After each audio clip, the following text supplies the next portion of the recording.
कहाँ करेंगे पढ़ाई, छुट्टी पर कौन पढ़ेगा, बेटा पढ़ेगा, भैया पढ़ेगा। भाई इतने के बाद दूसरे गाँव नहीं जाएगी, कैसे जाएगी, हम कहा साइकिल लेके जाएगी, साइकिल पे बैठ के जाएगी। आज जब बेटियां साइकिल पे बैठ के आती है तो ऐसा गदगद हो जाता हूँ मैं देख के, सुबह शाम जब देखते हैं स्कूल जाते हुए, स्कूल से आते हुए। अब वो योजना इतनी है कि गिनाने की कोई आवश्यकता नहीं है। जहाँ जिस क्षण देखी, मैंने देखा था बचपन में, वो दृश्य मुझे कभी भूलता नहीं है कि मजदूर बहन अगर बेटा बेटी को जन्म देती थी तो हफ्ते भर भी आराम नहीं करती थी और फटी साड़ी का टुकड़ा अपने माथे पे बांध के, वो दृश्य मैं कभी भूलता नहीं हूँ। एक हफ्ते का बेटा बेटी नहीं हुआ, साड़ी का टुकड़ा फाड़ा, माथे में बांधा। सचमुच में भैंस भी अगर उसके बच्चे को जन्म देती थी, वो मैं तुलना करता था तो उसके माथे पे भी एक पट्टी बंधी रहती थी, गांव के लोग बांध देते थे। और बहू ने बेटा बेटी को जन्म दिया तो उसके माथे पे भी एक पट्टी, और हफ्ते भर बाद मजदूरी करने निकल जाती थी। कमाएंगे नहीं तो खाएंगे क्या। और मैं तब सोचता था कहे भगवान कुछ तो बदल, कम से कम इसको आराम करने का कुछ तो मौका मिल जाए।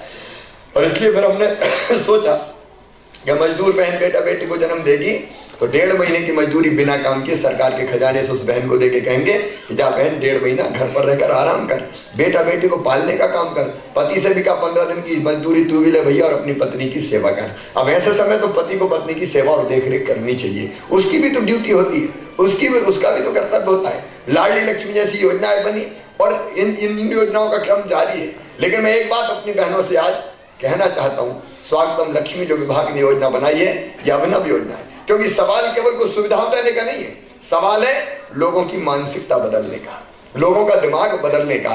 देखो कितनी घृणित मानसिकता है। मैं बहुत कई बार बहुत दुखी होता हूँ और मैं कहता हूँ, मीडिया के मित्रों से भी कहता हूँ कि जिस रूप में बहन को दिखाया जाता है, एड जो बनते हैं, एडवर्टीजमेंट आते हैं। अब किसी चीज का एडवर्टीजमेंट देना हो, क्यों बहन का इस्तेमाल करते हो, क्यों बेटी का इस्तेमाल करते हो। ये सचमुच में ये बड़ी घृणित सी मानसिकता है। कोई चीज बेचना है तो विज्ञापन बेटियों का टेलीविजन पे चल रहा है, कुछ भी चल रहा है और कहीं कोई प्रतिबंध नहीं लगता। मन में कई बार ऐसा होता है कि माता और पिता बच्चों के साथ बैठ के न्यूज चैनल में भी वो विज्ञापन नहीं देख सकते, ऐसे विज्ञापन आते हैं। ये मुझे लगता है कई बार इस तरह की मानसिकता और सोच ठीक नहीं है।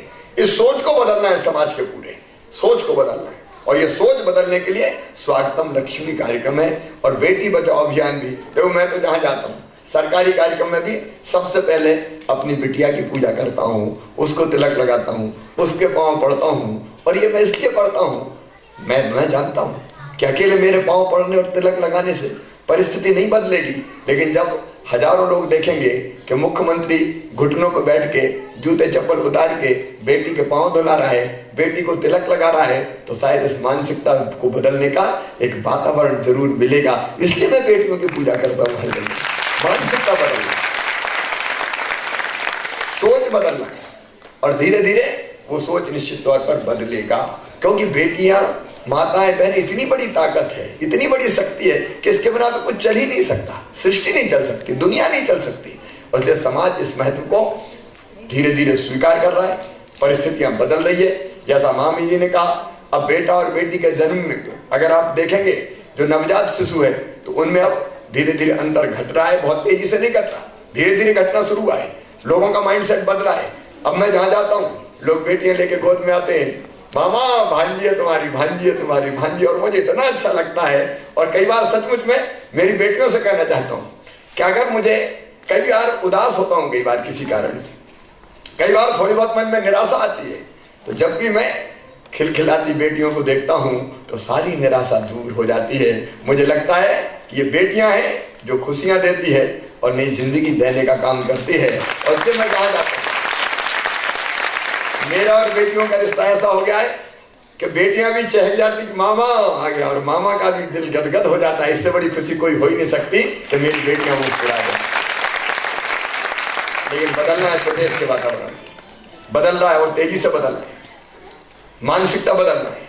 माँ, बहन और बेटी का सम्मान, उनकी इज्जत, उनका सशक्तिकरण, उनका आर्थिक सशक्तिकरण, उनका राजनीतिक सशक्तिकरण, उनका सांस्कृतिक, आपके शैक्षणिक सशक्तिकरण, सब दिशाओं में काम करना है। उसके लिए कई योजनाएं वो बताने नहीं आए कि 50% रिजर्वेशन दे दिया, कि फलाना दे दिया, वो और करेंगे जितनी जरूरत होगी। लेकिन सबसे बड़ा काम है दिमाग बदलना, मानसिकता बदलना। और मेरी बहनों, तुम जरूर संकल्प लेना, तुम जरूर संकल्प लेना कि जब घर में तुम्हारे यहाँ बहू के रूप में लक्ष्मी आएगी तो उस लक्ष्मी को कभी अपमानित नहीं करोगे, उससे लाड़ करोगे, उससे प्यार करोगे, उसको इज्जत दोगे और घर का वातावरण ऐसा बनाने की कोशिश करोगे कि बेटियों को लोग सम्मान देने का काम करें। धीरे धीरे प्रदेश का वातावरण हम बदल देंगे और बेटियों को उसी रूप में जिसमें भारतीय संस्कृति ने स्वीकार किया है, उसी रूप में ये पूरा समाज देखेगा और देश और प्रदेश के विकास में हमारी माताएं, बहनें और बेटियां महत्वपूर्ण योगदान देगी। मैं वो दिन देखना चाहता हूं और इसलिए मेरी बहनों, मैं मुख्यमंत्री रहूं ना रहूं, लेकिन जब तक जिंदा रहूंगा बेटी बचाओ अभियान चलाता रहूंगा, माँ बहन और बेटियों के सम्मान की लड़ाई लड़ता रहूंगा। मैं विभाग को बधाई देता हूं, आपने स्वागतम लक्ष्मी कार्यक्रम बनाया, ये सही अर्थों में इसको नीचे तक ले जाए। हमारे पास तो इतना बड़ा अमला है, आंगनबाड़ी कार्यकर्ताओं से लेकर नीचे तक का, और इस वातावरण को हम बनाए। मैं भी जहाँ जाऊंगा लगातार, मैं बिना बेटी के मेरा भाषण खत्म हो ही नहीं सकता। जहाँ भी मैं बोलता हूँ मध्य प्रदेश बनाओ पर निकला हूँ तो सबसे कहता हूँ कि बेटी की इज्जत मान सम्मान चाहिए। तो हम लोग लगातार मिलकर ये वातावरण बनाएंगे। निश्चित तौर पर परिस्थितियाँ बदल रही है और तेजी से बदलेगी। आप सब ने इस कार्यक्रम को बनाया, स्वागतम लक्ष्मी को मैं विभाग को भी बधाई देता हूँ और मेरी बहनों को और जो भाई आए हैं उनको भी यही अपील करता हूँ। और बेटियों, खूब पढ़ना, खूब लिखना, कितना टैलेंट है, कितनी प्रतिभा है। देखो अभी कितने सुंदर कार्यक्रम प्रस्तुत किए, खूब क्षमता है तुमने, खूब प्रतिभा है। पीछे मत रहना, पढ़ाई में, लिखाई में, आगे बढ़ने में कोई बाधा ना रहे, इसकी कोशिश हम लगातार करते रहेंगे। बेटियों, लगातार करते रहेंगे। जब जरूरत पड़ेगी नई योजना भी बनाएंगे। मैं चाहता हूँ अनंत आकाश में तुम खूब ऊंची उड़ान भरो, ऐसी उड़ान जो प्रगति की हो, ऐसी उड़ान जो विकास की हो, ऐसी उड़ान जो तुम्हारे परिवार का मान सम्मान बढ़ाए, ऐसी उड़ान जो भारत को दुनिया में विश्व गुरु बनाए, ऐसी उड़ान जो दुनिया में बेटियों के महत्व को स्थापित कर दे। मेरी बेटियों को खूब आशीर्वाद है, खूब प्यार है और क्या तुम, मुझे ये समझ में नहीं आता अपनी बेटियों को। खूब आगे बढ़ो, तुम्हारे मामा का आशीर्वाद है और उस दिन सचमुच में मेरी जिंदगी का मिशन कामयाब होगा जिस दिन मैं तुम्हें बराबरी का स्थान दिला दूंगा। बहुत बहुत धन्यवाद।